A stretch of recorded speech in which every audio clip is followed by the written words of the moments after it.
नमस्कार, स्वागत है आपका बोलता हिमाचल पर। आज है 28 दिसंबर 2023 और हिमाचल प्रदेश की आज की सबसे बड़ी खबरें हम आपके लिए लेकर आए हैं। हमेशा की तरह आप इस वीडियो को लाइक कर दीजिएगा। चैनल पर नहीं जुड़े चैनल को आप सब्सक्राइब जरूर करें। पेश है आज की सबसे बड़ी खबरें।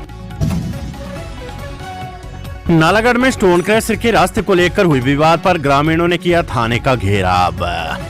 नालागढ़ क्षेत्र के झजरा गांव में स्टोन क्रशर के रास्ते को लेकर हुए विवाद को लेकर ग्रामीणों ने बुधवार को थाने का घेराव किया। इस दौरान विधायक के.आर. ठाकुर भी मौजूद रहे। बाद में प्रदर्शनकारियों ने एसडीएम कार्यालय परिसर में भी नारेबाजी की।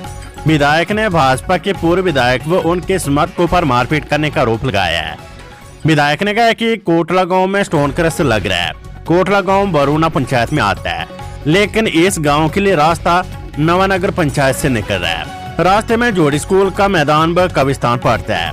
इन लोगों ने जोर जबरदस्ती कर लोगों के साथ मारपीट की है, जिससे 13 लोग घायल हुए हैं। उन्होंने प्रशासन से न्याय की मांग की है।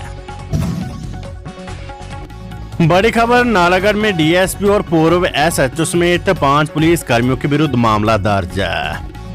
नालागढ़ पुलिस थाना में डीएसपी व पूर्व एसएचओ समेत 5 पुलिस कर्मियों के खिलाफ विभिन्न धाराओं के तहत मामला दर्ज हुआ है।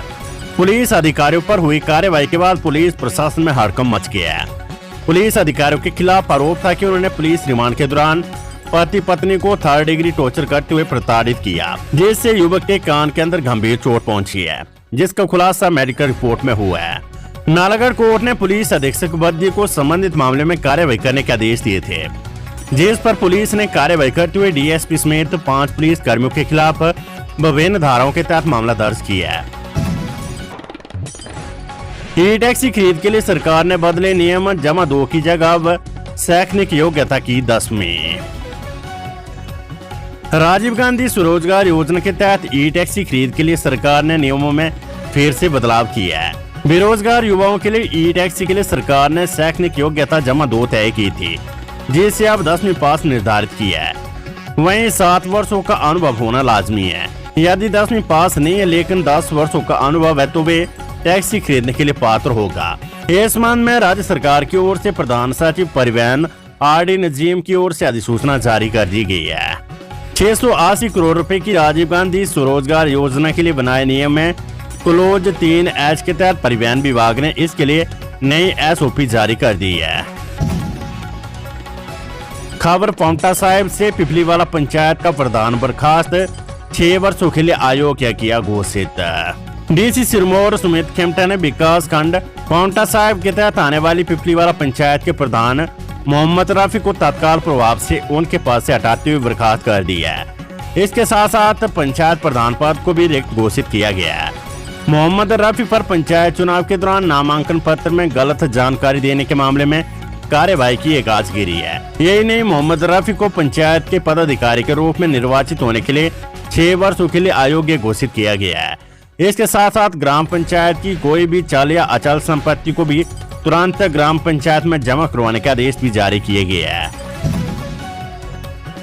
नए डीजीपी की नियुक्ति को लेकर कसरत में जुटी सरकार, पुलिस विभाग में बड़े फेरबदल की तैयारी। उच्च न्यायालय से आए आदेशों के बाद राज्य सरकार नए डीजीपी की नियुक्ति को लेकर कसरत में जुट गई है। ऐसे में सीएम सुक्खू के दिल्ली से लौटने के बाद इस संबंध में निर्णय ले लिया जाएगा। इसके साथ ही एसपी कांगड़ा के पद पर भी जल्द ही नई नियुक्ति कर दी जाएगी। माना जा रहा है कि नए डीजीपी और एसपी कांगड़ा के पद पर किसी दूसरे अधिकारी की नियुक्ति के साथ ही विभाग में भी बड़ा फेरबदल किया जा सकता है। इसके तहत ऐसे अधिकारियों को दूसरे स्थानों पर नियुक्ति दी जा सकती है जो बीते 3 सालों से एक ही स्थान पर सेवाएं दे रहे हैं। हालांकि अभी तक ये स्पष्ट नहीं है कि सरकार डीजीपी के पद पर किसी अधिकारी की स्थायी नियुक्ति करेगी या फिर अस्थायी तौर पर किसी को अतिरिक्त दायित्व सौंपा जाता है। हिमाचल प्रदेश यूनिवर्सिटी में आउटसोर्स पर लगे 300 कर्मियों को मिलेगा 3 माह का वेतन, ईसी की बैठक में लिया निर्णय। हिमाचल प्रदेश विश्वविद्यालय में आउटसोर्स पर लगे 300 कर्मचारियों को 3 माह का वेतन जारी किया जाएगा। बीते मंगलवार को हुई कार्यकारी परिषद की बैठक में ये फैसला लिया गया है। ऐसे में उक्त कर्मचारियों को जल्द ही अक्टूबर, नवंबर और दिसंबर का वेतन जारी होगा। ये बैठक कुलपति प्रोफेसर एसपी बंसल की अध्यक्षता में हुई। इसमें कर्मचारियों, शिक्षक समुदाय, छात्र वर्ग से संबंधित करीब 43 मुद्दों के अलावा छात्रों द्वारा दी गई मांगों पर भी चर्चा की गई। इस दौरान 10 वर्ष का कार्यकाल पूरा करने वाले शिक्षकों को इंक्रीमेंट देने का फैसला लिया गया है। इसके साथ ही 6 लाइब्रेरियन अटेंडेंट को क्लास डी से क्लास सी व क्लास डी के 6 कर्मचारियों को क्लास सी में शामिल करने का निर्णय लिया गया है। इस दौरान LDR कोटे से भी कई कर्मचारियों को इसका लाभ मिलेगा। जल्द ही विस्थल प्रशासन की ओर से उक्त फैसलों को लेकर अधिसूचना जारी कर दी जाएगी। इस बैठक में छात्रों की विभिन्न मांगों को लेकर कमेटियां बनाने के निर्देश दिए गए हैं।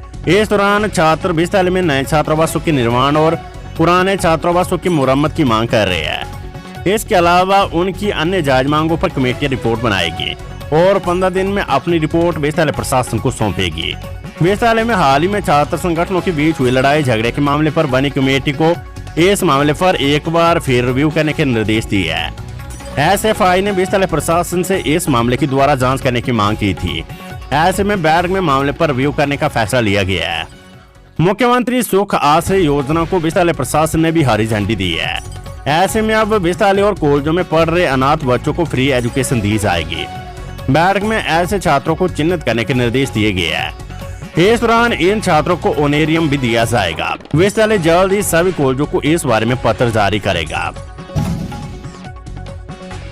अब लोकसभा चुनाव के मोड़ में रहेगा हिमाचल डिप्टी CM मुकेश अग्निहोत्री। उप मुख्यमंत्री मुकेश अग्निहोत्री ने हाईकमान से हुई सरकार व संगठन की बैठक के बाद कहा है कि हिमाचल प्रदेश अब लोकसभा के चुनाव के मोड़ में रहेगा। हिमाचल प्रदेश में कांग्रेस चुनाव के लिए तैयार है और लोकसभा चुनाव में चारों सीटों पर पूरी ताकत के साथ चुनाव लड़ा जाएगा। उन्होंने कहा कि प्रदेश सरकार द्वारा किए गए कार्य को आगे रखकर जनता के बीच जाएंगे। आपदा के बीच केंद्र व प्रदेश के भाजपा नेतृत्व के नकारात्मक रवैये और केंद्र द्वारा कोई आर्थिक पैकेज न देने के मुद्दे को जनता के बीच लेकर जाया जाएगा। मुख्यमंत्री सुख ने जारी किए निर्देश, किराए के आवासों में चल रहे 6 कार्यालय सरकारी भवनों में होंगे शिफ्ट। व्यवस्था परिवर्तन की दिशा में आगे बढ़ते हुए राज्य सरकार मौजूदा संसाधनों का अधिकतम उपयोग सुनिश्चित कर रही है। इस दिशा में प्रभावी कदम उठाते हुए राज्य सरकार ने प्रदेश के प्रमुख सरकारी विभागों को खाली पड़ी टोटीकंडी इमारत में स्थानांतरित करने के निर्देश दिए हैं। सरकार ने महिला एवं बाल विकास विभाग, हिमाचल प्रदेश निजी शिक्षण संस्थान नियामक आयोग, आबकारी एवं कराधान विभाग, हिमाचल प्रदेश राज्य खाद्य आयोग, ऊर्जा निदेशालय और हिमाचल प्रदेश पुलिस महानिदेशक कार्यालय के आपातकालीन प्रतिक्रिया सहायता प्रणाली को जनवरी 2024 तक किराए के आवासों से टूटीकंडी पार्किंग कॉम्प्लेक्स शिमला में शिफ्ट करने को कहा है। इस निर्णय का उद्देश्य लंबे समय से खाली पड़े भवनों का समुचित उपयोग सुनिश्चित करने के साथ साथ सार्वजनिक खर्चों में कटौती करना भी है। दिल्ली में केंद्रीय जल मंत्री से मिले डिप्टी CM, हिमाचल के लिए मांगी वार्षिक कार्य योजना की राशि। हिमाचल प्रदेश के उप मुख्यमंत्री एवं जल शक्ति मंत्री मुकेश अग्निहोत्री ने कहा है कि अनुमोदित वार्षिक कार्य योजना 2023-24 AAP के अनुसार JJM के तहत 1274 करोड़ रुपए का आवंटन है, जिसे भारत सरकार द्वारा घटाकर 376 करोड़ रुपए कर दिया गया है। उन्होंने केंद्रीय जल शक्ति मंत्री गजेंद्र सिंह शेखावत से आग्रह किया कि हिमाचल की गंभीर स्थिति को ध्यान में रखते हुए इसकी वार्षिक कार्य योजना की 1274 करोड़ रुपए की राशि बहाल की जाए। ये मांग उन्होंने केंद्रीय जल शक्ति मंत्री के आवास पर भेंट के दौरान रखी है। उन्होंने प्राकृतिक आपदा के मद्देनजर हिमाचल की मदद के लिए उदारता से हाथ बढ़ाने का आग्रह किया है। उन्होंने कहा कि जल शक्ति विभाग की 11,863 योजनाओं को 2,132 करोड़ रुपए की व्यापक क्षति हुई है और इनसे जल जीवन मिशन के तहत निर्मित 671 योजनाओं को भी 614 करोड़ रुपए की क्षति हुई है। कांगड़ा घाटी की शान फिर बढ़ाएगी ट्रेन, बैजनाथ से चलेगी 4 गाड़ियां, गुलेर फिर सूना। कांगड़ा घाटी में एक बार फिर से रेल सेवा शुरू होने जा रही है। उत्तर रेलवे का फिरोजपुर मंडल इस नैरोगेज पर 28 दिसंबर से 4 जोड़ी ट्रेन चलाने जा रहा है। इसके अनुसार बैजनाथ, पपरोला और कांगड़ा रेलवे स्टेशनों के बीच 2 जोड़ी रेलगाड़ियों तथा बैजनाथ, पपरोला, जोगिंद्रनगर के बीच भी 2 जोड़ी रेलगाड़ियां चलेगी। ये ट्रेनें आज 28 दिसंबर 2023 से पुनः बहाल की जा रही है। इन गाड़ियों को नियमानुसार चलाया जाएगा। दूसरी ओर अभी भी गुलेर से नूरपुर तक ट्रेन न चलने से हजारों लोग मायूस है। गुलेर से नूरपुर तक हजारों लोगों के लिए यातायात का बड़ा साधन ट्रेन रही है। ऐसे में नई ट्रेनों के चलने का पूरी जनता को फायदा नहीं मिल पाएगा। कांग्रेस ने लोकसभा चुनावों को लेकर दिल्ली में बनाई स्ट्रैटेजी। जिसे मिलेगा टिकट उसे लड़ना ही होगा चुनाव। आगामी लोकसभा चुनाव में हिमाचल की चारों संसदीय सीटों पर जीत सुनिश्चित करने के लिए कांग्रेस हाईकमान ने बुधवार को दिल्ली में सत्ता संगठन के नेताओं के साथ मंथन किया है। इस दौरान हाईकमान ने सभी नेताओं को एकजुटता का पाठ पढ़ाते हुए चुनाव के लिए कमर कसने के निर्देश दिए हैं। साथ ही निर्णय लिया गया कि जल्द ही प्रत्याशियों के नाम भी तय कर दिए जाएंगे। सूचना के अनुसार इस दौरान कांग्रेस के पूर्व राष्ट्रीय अध्यक्ष राहुल गांधी ने स्पष्ट किया कि हाईकमान जिस भी नेता के नाम पर मोहर लगाएगा उसे लोकसभा चुनाव लड़ना होगा। ऐसे में माना जा रहा है कि हाईकमान हिमाचल को लेकर अपने स्तर पर पहले ही पूरा होमवर्क कर चुका है। इसके तहत सिटिंग मंत्री या विधायकों को भी चुनावी मैदान में उतारा जा सकता है। हिमाचल में कोरोना के 2 नए पॉजिटिव मामले, नए वेरिएंट JN1 को लेकर होगी जांच।